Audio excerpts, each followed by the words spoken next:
Let's finally talk about some of the stuff that I learned in the second surah of the Quran, Al-Baqarah. So something I noticed straight away, and it's a theme that is heavily repeated in this surah, is the idea that Allah is extremely forgiving and extremely merciful. And we see this really early on with Adam and Eve. So the story is very similar to that one that is, portrayed in the Christian Bible. So this is from verse 35, and it says, "We cautioned, O Adam, live with your wife in paradise and eat as freely as you please, but do not approach this tree or else you will be wrongdoers." So similar storylines. Don't eat the fruit from this tree. Satan comes along, and what does he do? He deceives them, he tricks them into eating. But Satan deceived them, leading them to their fall from the blissful state they were in. And we said, "Descend from the heavens to the earth as enemies of each other. You will find that on the earth a residence and provisions for your appointed stay." And then we get to the good bit. It says, "Then Adam was inspired with words of prayer by his Lord, so he accepted his repentance. Surely he is the acceptor of repentance, most merciful." Adam and Eve sinned. They sinned, they were sent down from heaven to go live in earth, but they sought forgiveness, and Allah forgave them. So there is no concept of original sin.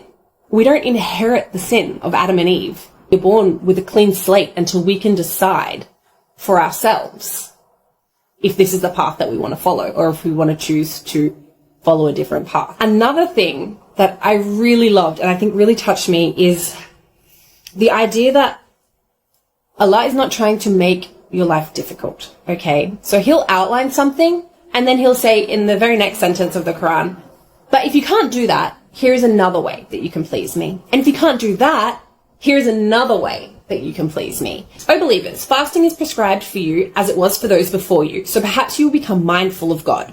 Fast a prescribed number of days, but whoever of you is ill or on a journey, then let them fast an equal number of days after Ramadan. For those of you who can only fast with extreme difficulty, compensation can be made by feeding a needy person for every day not fasted. So there are several options there. If you can't fast immediately, fast later. And if you can't fast at all, then you can feed a needy person.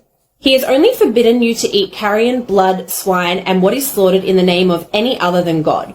But if someone is compelled by necessity, neither driven by desire nor exceeding immediate need, they will not be sinful. Surely God is all-forgiving, most merciful. One last one. So this is about completing pilgrimage rituals. It's 196, and it says, "Complete the pilgrimage and minor pilgrimage for God. But if prevented from proceeding, then offer whatever sacrificial animals you can afford, and do not shave your heads until the sacrificial animal reaches its destination. But if any of you is ill or has a scalp ailment requiring shaving, then compensate by either fasting, charity, or a sacrificial offering. Whoever cannot afford that offering, let them fast 3 days during the pilgrimage and then 7 days after returning home." So he just keeps giving you options, right? Like, do this thing to please me, and if you can't do it, or you're unable to do it right now, do it later. Or if you can't do it at all, do something else. Like, I'm giving you options. And I think this actually really ties into one of the last verses. I think it's actually the very last one. And it says, it is 286. "Allah does not require of any soul more than what it can afford."